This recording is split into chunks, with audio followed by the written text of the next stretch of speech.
Igbo bụ Igbo ekenekwa m ọzọ. Anyị abịachi atakwa n'azụ maka nkụzi ọzọkwa.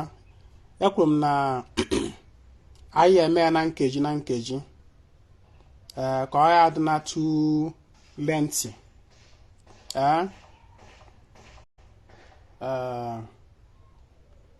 Ma ya bụ nkụzi m nyere gbasara iji nzu kpee ekpere, o nwere ihe nchefuru. Na ya bụ nzu ka iji kpee ekpere, ị nwekwara ike, although it's not mandatory. Nwekwa ihe a na-eme n'ọdịnala bụ mandatory, but as a way of also blessing yourself with nzu, ị nwere ike imerụ dị nzu itee n'ilu gị. Itee n'ilu gị, isi na ilu gị marụ nzu na ọ ya amanatụ unyi, na ọchụ nwoke anyị agbaghị ọchụ, nwaanyị ama mgbagị, na mmụọ anyị agbaghị ọchụ, na mmadụ ama mgbagị ọchụ. Ịghọta? Just can demonstrate kwa. This is the ọkwa nzu anyị ji wee mee. Cheta na onye na-afụ ihe a bụ chi nọọsụ Ezinwa Anaedo. This is the ọkwa nzu, right after ka imechara dị nzu ritual otu nsi wee kuzi. Na I just concluded the previous video. Then imeru nzu like this. You see my thumb. Imeru nzu na your thumb. Then ime n'ilu gị ifuru otu nsi wee mee, eweniri m ya enu, ewedara m ya eweda. Ime ya otu a wenie ya enu. That is, you sign yourself with the nzu, your face.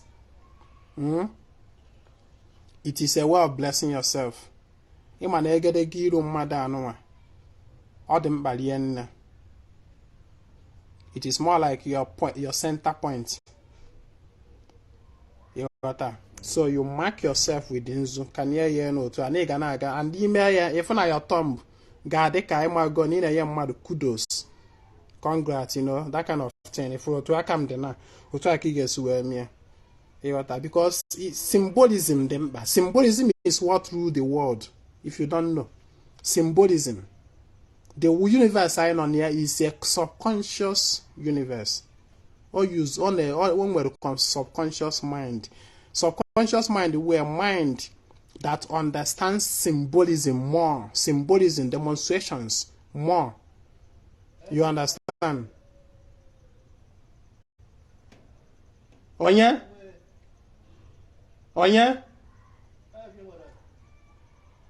Because I got them n'ife o. So it was the nzu otu anụ. Ị ka ya onwe gị n'ilu. You sign yourself with the nzu. Ọ ka mma ịsign onwe gị with nzu than ịsign onwe gị with ash. Maka na ash ntọ ọwụ ọchụ ka ọwụ unyi. Ịghọta?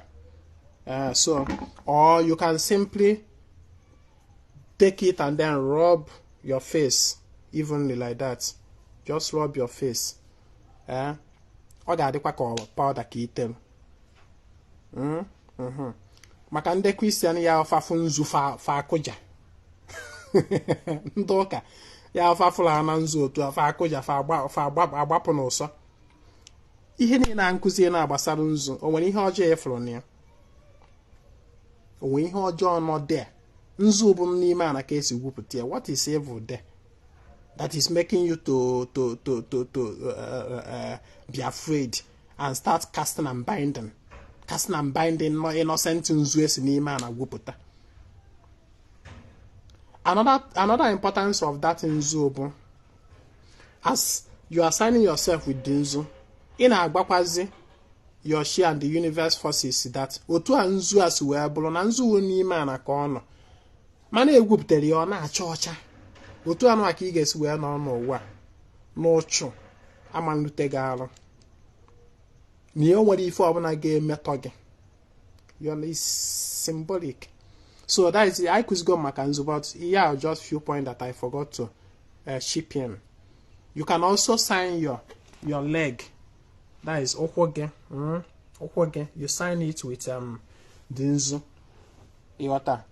That okwoge na abo signifies ezinụzọ. Ezinụzọ. Ujanona. Your road path. That is your two leg. What it signify? Okwo n'ije. Okwo n'ije. When you sign your leg, your two legs with nzu, ihe imere ọ na-emara ụzọ gị niile nzu adịmọcha ụzọ gị niile bụla awele ihe ọbụla nọ ihe ọjọọ abịakwana n'ụzọ gị ihe ị na-ekwu by signing your 2 legs with nzu. I do that every morning. I sign my 2 legs with nzu. Na ụkwụ ma mmeji ejeta ife ọma ụkwụ ma mme ebe ọbụla ọ bara ọ ya enweta ife ọma ọ ya abụ ebe ife ọma nọ ọ bụla ife ọjọọ. You understand? These things are symbolic. Yeah? So that is it about nzu. That is it about nzu. Then this is Ọjị. We are back with Ọjị.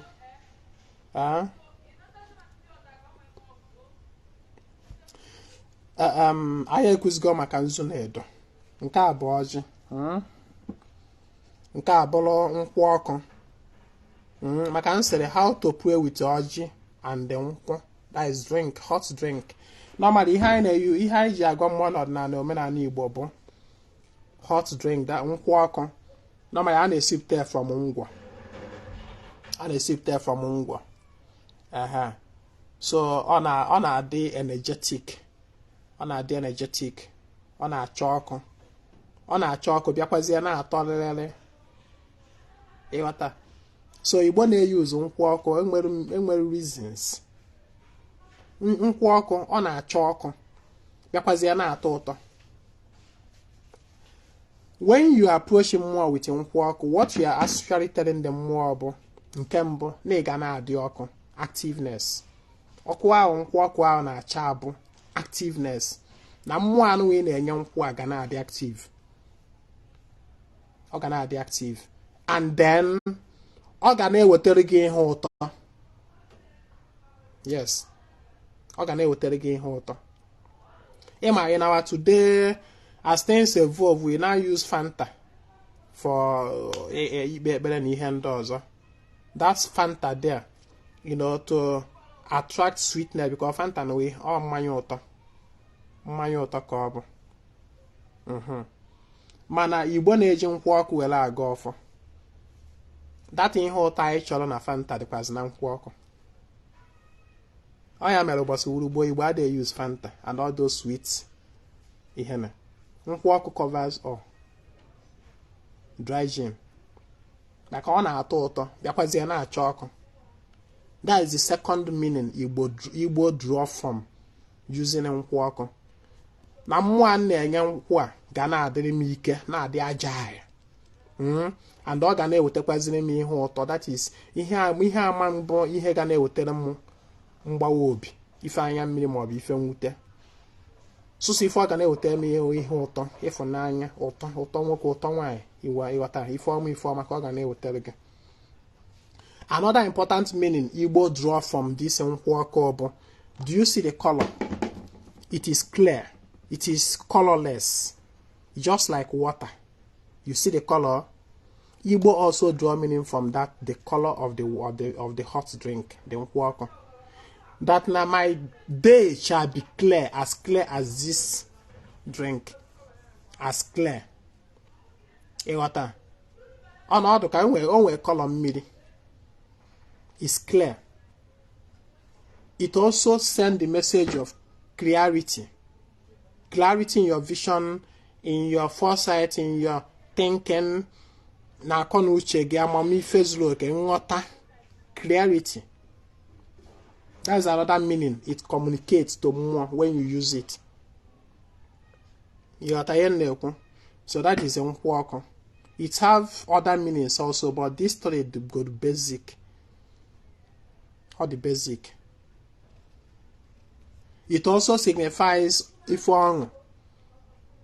Maka na onye obi dị mma na-aṅụ mmanya. A na-eme celebration, a na-aṅụ mmanya. Let things of celebration come your way.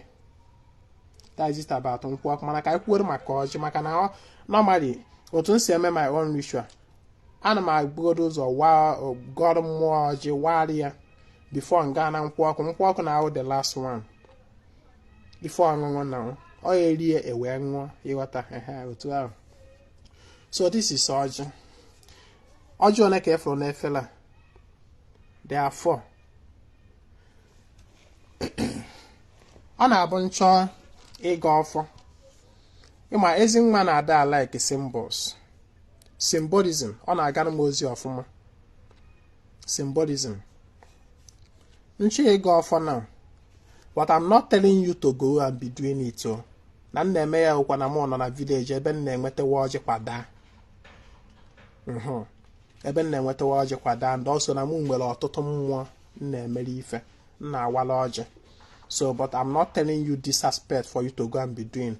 Ofu mbu Ọjị like this is enough for you to do your prayers.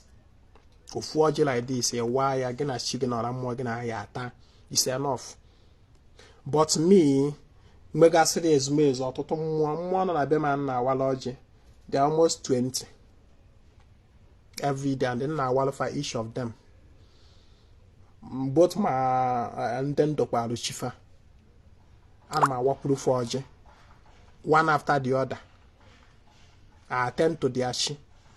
Because I believe na mmụọ bụ na ndọrọ ọ nọ na be m. Nne-enye ife.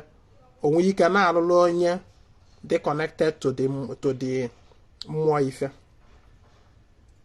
Because what I look after most, and then na alụlụ all of that result. But it is not a thing of na mu merugo onye ụwa gị dowe ebe. But you don't ask after it. You don't send anything. For nwa kataru chi gị Ọjị aka mma warie ya, o nwere ihe ọbụla iwetelu maka ichukwa chi gị. Eburu m ya ebupụ m ya ebe a ndewere ya, jedowa ya ebe ọzọ. Maka abandon property adị na be m. Ohe na agba ndị nne dokwaru chi ha. So many people will like Ezinwa dokwalu m chi m dewe ya na be gị. Ọ bụrụ idokwa chi udewe na be m bụ isiokwu. Ka edewere ya na be m, ị ga-echetakwa na echukwa ya. Ka edewezi ya na be m ọwụla abandon property. Ọ bụrụ na edo already ichukwa mmụọ there na adọ na that mmụọ adọ. That is a topic for another day anyway. But I'm trying to tell you that one, ofu mbu Ọjị ezugoro mmadụ ịga ọfọ. But me, ihe nji wee tinye Ọjị na efere bụ to represent the 4 market days. Eke, Orie, Afọ, Nkwọ. Igbo counting 4. Eke, Orie, Afọ, Nkwọ. Mgbe ụfọdụ nche ego achịrị m ihe ka 16 gaa n'efere. Ọwụlụ 4 into 4. That is 16.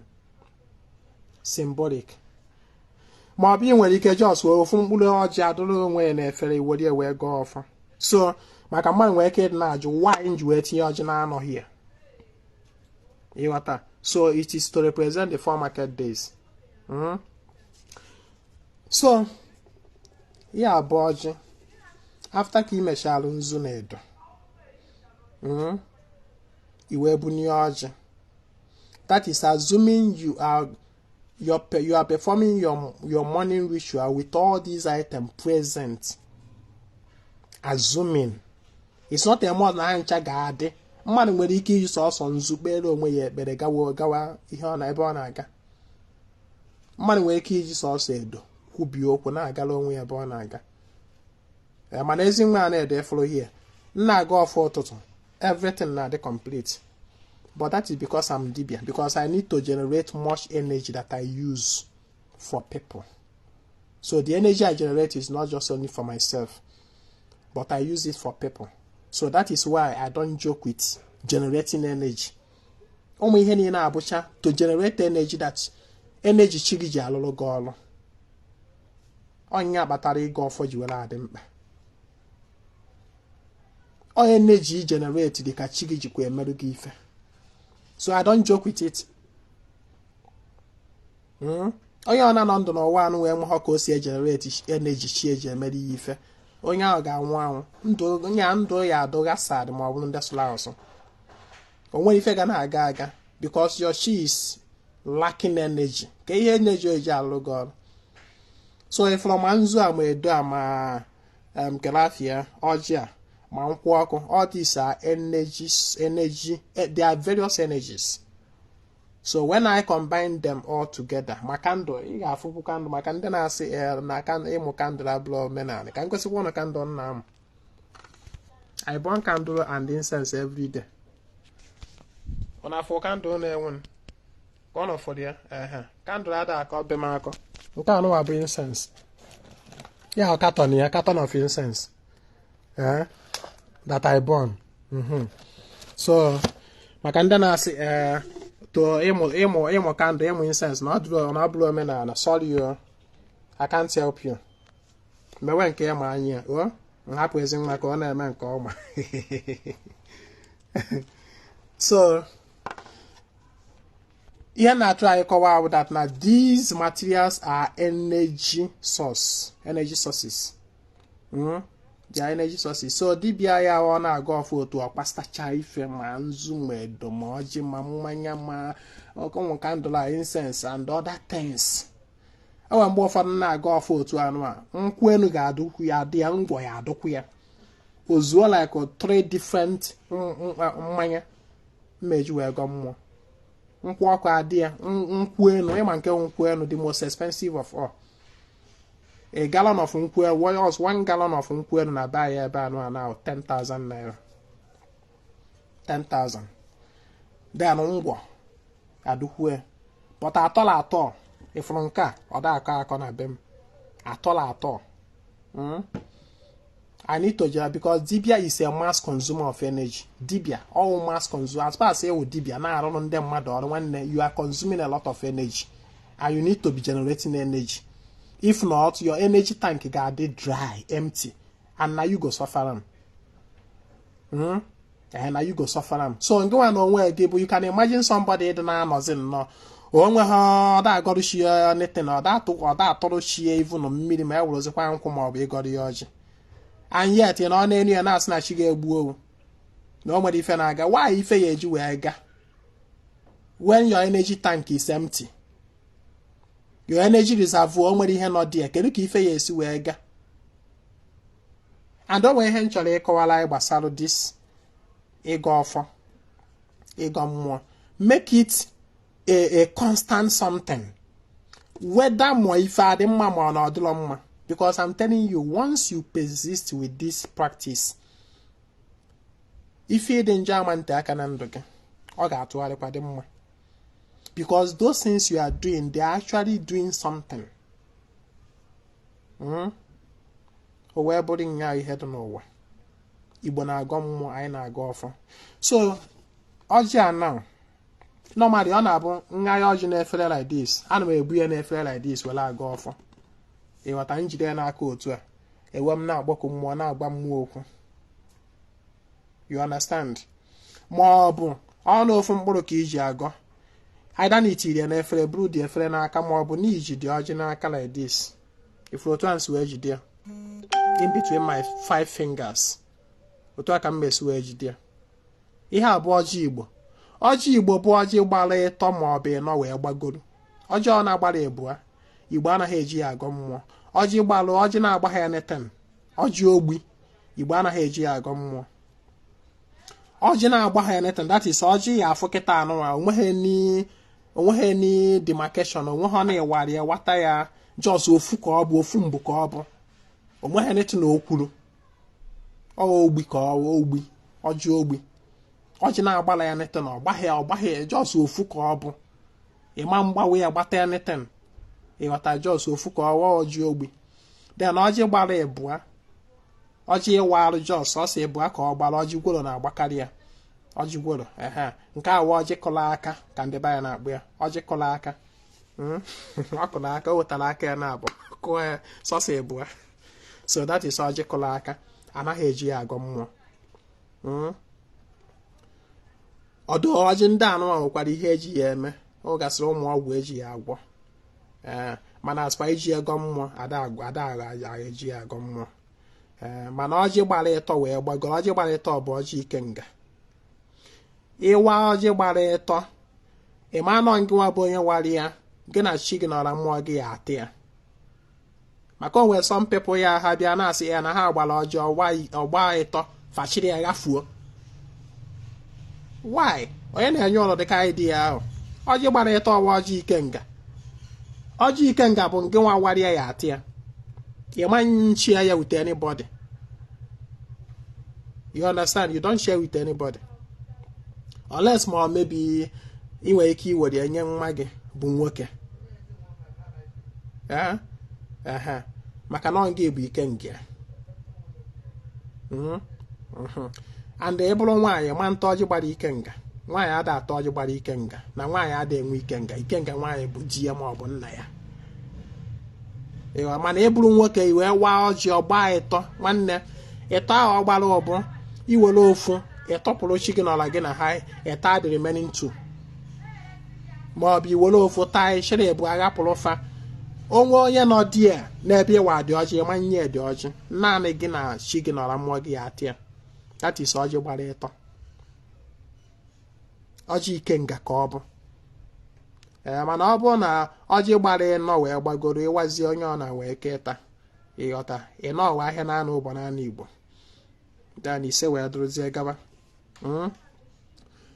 aida na iji dị ọjị n'aka otu a in between your 5 fingers otu a ka ị esi wee jide and ị ga-ejide dị ọjị so ka isi ya dị up isi dị ọjị ifuru otu a si wee jide nke a na ebe a bụ isi dị ọjị isi ya ọ isi ya dị efe ebe a na-eme ka ọ na-epupụta ome ọ isi ya dị efe ahụ then nke anụ abụla ọdụ ya saịdị abụọ ọdụ ya so mma ejide ya so that isi ya anụ a ga-adị n'elu and close to my mouth like this ọ dịka microphone because actually that ọjị bụ microphone iji ezigara mmụọ ozi ọ telefon ka ọ ijide ya otu a ma ọ bụ just itinye ya n'efere ijide dị efere n'aka like this were wee na-agba mmụọ okwu wee kpọkuwe chi gị n'ọya etu anyị si wee mee na nzu ihe agbakọ chi gị onye na-ajụ ajụjụ anụwa sị na iru ọma Olisa I just said it here ị bụrụ nwaanyị i wee waa ọjị wee bụrụ na ọjị gbara ịtọ ịchịrị ịgharị mmụọ gị ụgwọ nke ị ya ata ịghọta ị bụrụ nwaanyị i wee waa ọjị wee nọ ịtọ ka ọ gbara ọjị ikenga ka ọ gbalụ ịchịrị ya otu ahụ ọ dị ị gapụrụ mmụọ ịma ntị ya yes mana ị bụrụ nwoke ị ga-atị ya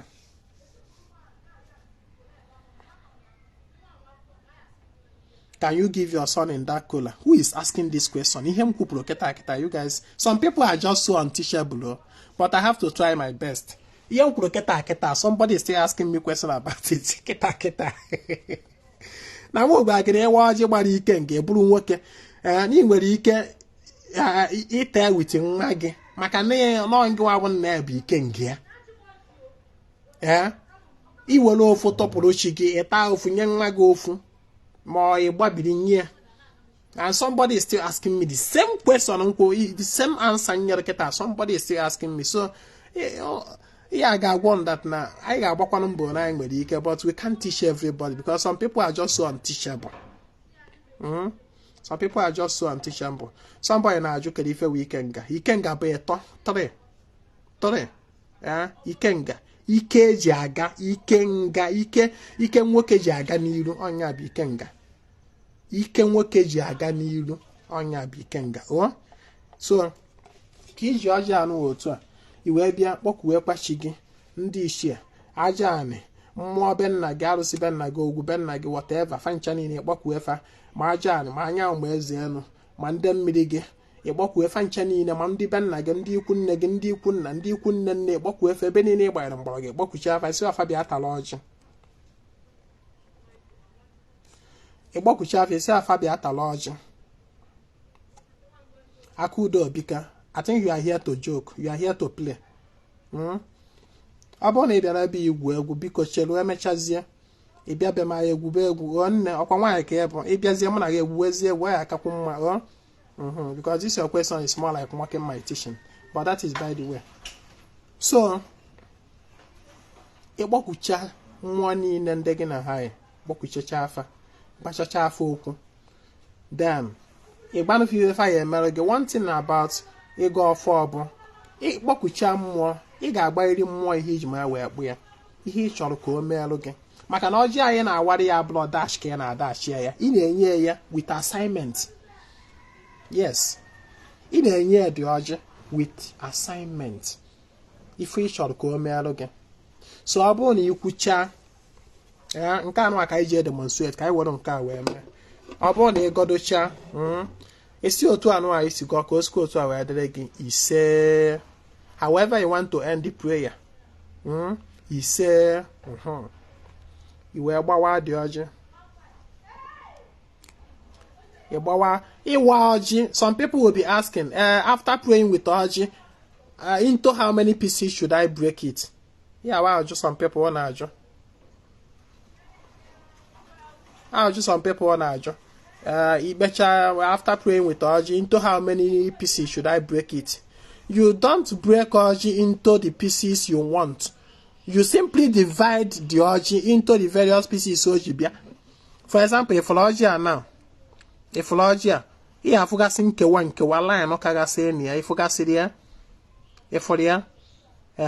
you simply divide the Ọjị itinyaka imbona these lines. You divide them, you separate them. You simply separate the Ọjị into the various lines. Oblo iwa ego charge biazie juba uzo ne ka mma agbawe ya. Uzo ni ya agbawa Ọjị na abia natural with the Ọjị. Ịghọta. So after ka ikwuchara ise nyale then ibidozie ikewa aba the Ọjị. You begin to separate the Ọjị. You begin to separate the Ọjị. Okay. Wait, Ọjị agbado 6.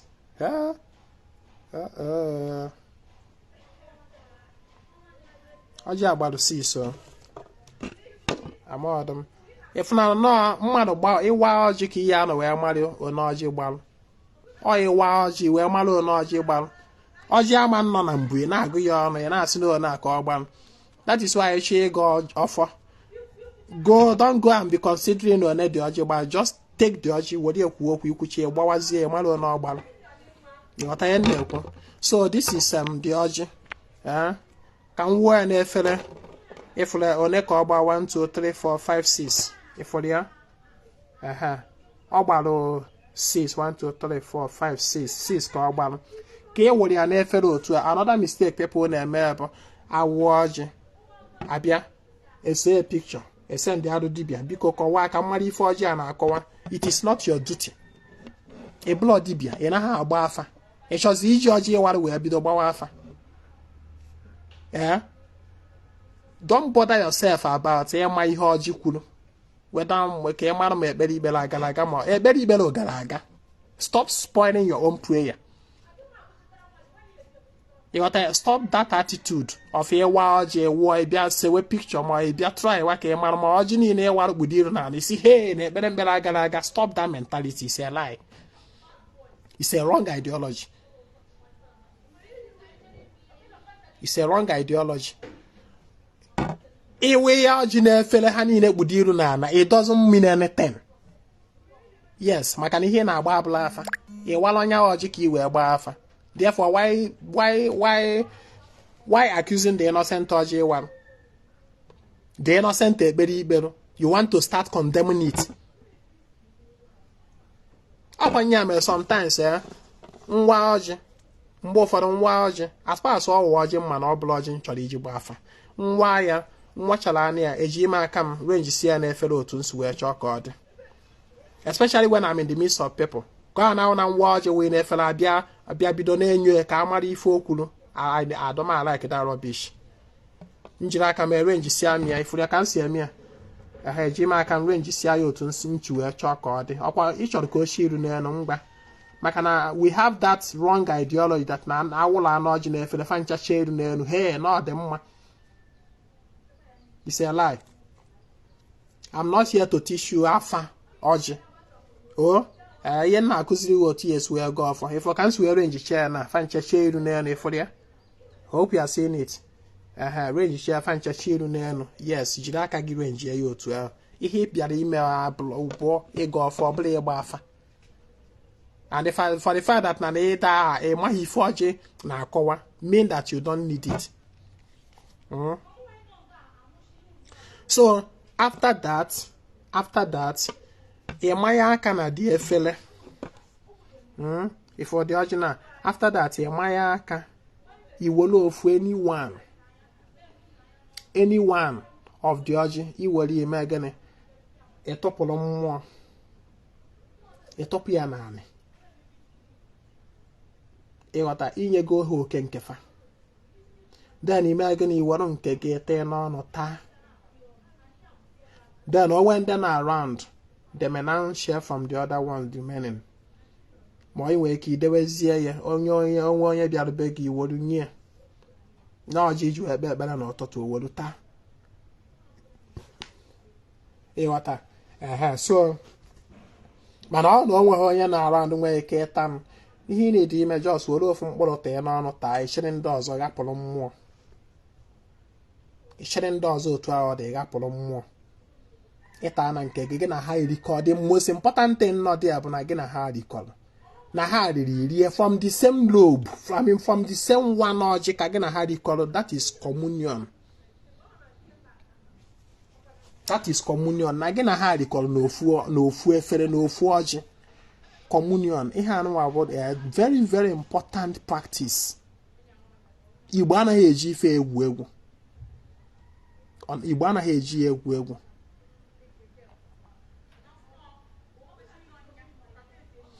It is not a must you eat the ọjị. It is not a must, but at least if you don't eat the, at least all go no belly otu aye gbakelu, just small. Like ona nka de kita anwa. Agbakelu mi yo belly. If last tiny as tiny as ona njos otuperu ne nti ya no ano. Oye egbugi. Let there be communion. Or if you don't eat the ọjị, then gonna hang mmanya. Let there be something that na gonna have shared together. You are ihe na-ekwu. Let there be something that you share together. Ma ọ bụ na nzu a ma alfa ịtụchala obere nzu tii n'ọnụ maka nzu a dị egbu ejikwu ya wele eme ọgwụ. Ami na-esi ndị pharmacy ji nzu alụ ọgwụ. So o wee bụrụ ya. Ịta nke gị nye ha nke ha.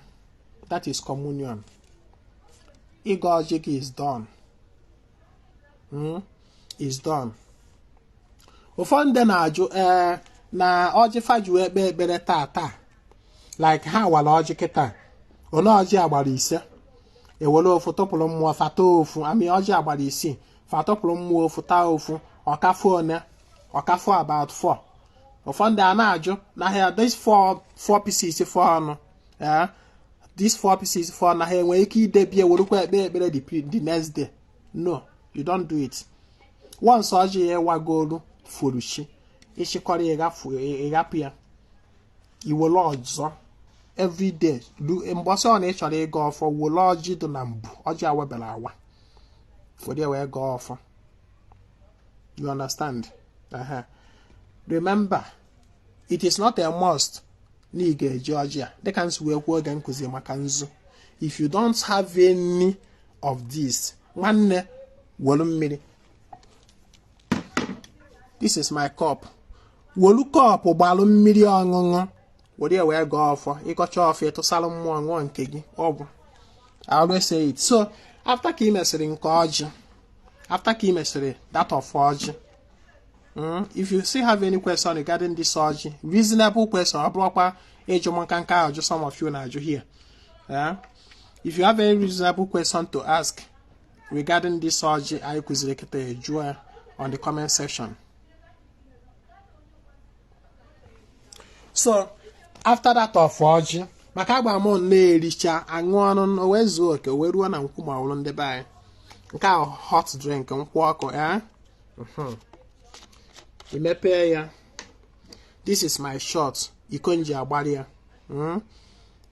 Cup nji agba ya. Ewe mgbari ya. Either na ịgbajuru ya ma no na any quantity. Ịgbari ya. Isikwa chi gị nọrọ gị na ha. O na ọ na-ata n'ọjị, nke a bụzi mmanya. N'ọkwazi ka ị gọọ n'ọjị ka ị gọọ na mmanya. Ka ọfọndụ soro ibia ree. Na ị na-enye ha mmanya ọkụ. Wee na-asị ka ha na-adị ike na-adị ire wee na-emerụ gị ife ọma. Ka a na-ewetakwazi gị ihe ọṅụ na ihe ụtọ. Mee ka nwoke na-afụ gị n'aka, nwaanyị na-afụ gị n'aka, ụzọ gị niile bụrụ gị awele awele. Ọ bụrụ na ikwuchakwa, ewepụrụ fadị mmanya. Ewepụrụ fee ya. Then ịgbarụ nke gị. Ịṅụọ.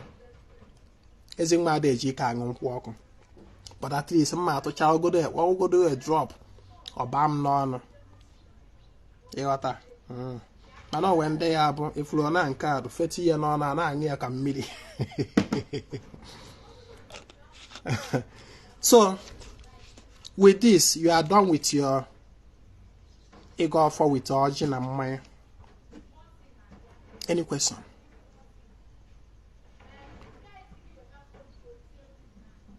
So that is it.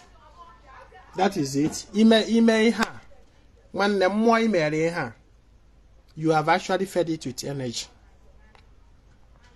You have fed it with energy. Energy ahụ ka mmụọ ga-ejikwazi were alụrụ gị ọrụ, na-asụrụ gị ụzọ gị, na-apịachasịrị gị ụzọ, wee gba mbọ fụ na ụzọ gị egrowro weed, na afịfịa etochiri ụzọ gị, na potholes ejuru n'ụzọ gị, ọ na-apịachasịrị gị ụzọ, na-edozisi, na-apachisịrị gị ya, ife ọma na-abịakwute gị, ọ bịaruo, ọ bụrụ nke ịtọ n'ezi. Ọ ihe mmụọ na-eme. Mmụọ adịghị enye ego, mana mmụọ ga-eme ụzọ anyị si agbata ego egherugo oghe, ego ewee nwee ike dị na-abịa. Ma ọ na-ego your concern, maka na ihe ya yochie ka ọ ya enweta. Ịghọta? Mana nkụzi a nkụzi yesterday dị very important. Onye ọ na-achụ ego, ụbụrụ ga-adị on. Anyway, go and watch that video. That my teaching yesterday was superb. Even more I teach Sharia, I later watched it, and I was like, wow, this is wonderful teaching. And many people have been testifying to that my teaching yesterday. I seem that na ya mahọ na ọ dị possible n'ụwa imete dibia mere ụdịka wisdom ahụ nji wee kụzi that nkụzi. Ịma mgbe ụfọdụ to be educated, eziokwu na-agbara ya Western education, mana education exposes you to a lot of things. Onye mere na-agba ndị na-agụ akwụkwọ kịta, ndị nọ school na-agụ akwụkwọ, nwanne chalụ ma practice. Try to go through school and let school go through you, because you got akwụkwọ abroad just to learn how to read and write. It's about the exposure. The exposure, very, very important. That is what will take you far. That exposure. Let school go through you and you go through school. So onwere ihe ọzọ anyị na-echefu. Onwe ihe ọzọ anyị na-echefu anyị ekuziri today gbasara ego ọfọ. Onwe ihe ọzọ anyị na-echefu. Nothing more about ego ọfọ. If by any chance I leave my house early in the morning and come back around 12, can I? When they go off anytime, I go off on n'abalị. I go off on n'abalị. I will move for me at 1 o'clock, more 2, more 3. I will go on passing kuzi now. I go more for with any of these items. Come here, man, on Adama Taj and Abanio. And go off on Abani while Jadamatia can we get a lot of quarters. Evata, I can go measure made in a quan, a lot of quarter share away from. Ọjị is an anti. It Ọjị can make an idea awake. Also, ni hemeraji enye ya mmụọ ka mmụọ na-adị awake, ka mmụọ ga na-ada na-alalụla, ka mmụọ na-adụ n'idedu. That's why ndị Igbo ji wee choose ọjị. Igbo choose ọjị maka iji aga ọfọ mgbe ifefa ji wee choose ya. Ọjị is an anti-sleep, ya anti-drowsiness. Ị na-atata ọjị ị ga na-adị awake. Ịghọta, so nwa ọjị n'abalị mma atị ya maka achọ m ịlalụla. Yeah? So ihe mmemme ngọcha ya ngwa ya aghapụrụ m ya mmụọ fatama. So that is how I do it. So ị nwere ike ịga ọjị anytime, whether morning, afternoon, evening, night, ọbụla. The most important thing you need to create the time for communion between you and your ezumezu. Mana ntụọrụ fọ akwụkwọ n'abalị mma atachara pati n'ọnụ. Ịghọta. So that is it. I don't want this video to be too lengthy. Thank you very much for joining me today, and I hope someone learned something. on these our teachings today. Thank you for joining me. My name is Ezinwa Anaedo. I come for the total restoration of ordinary Ọjị Igbo.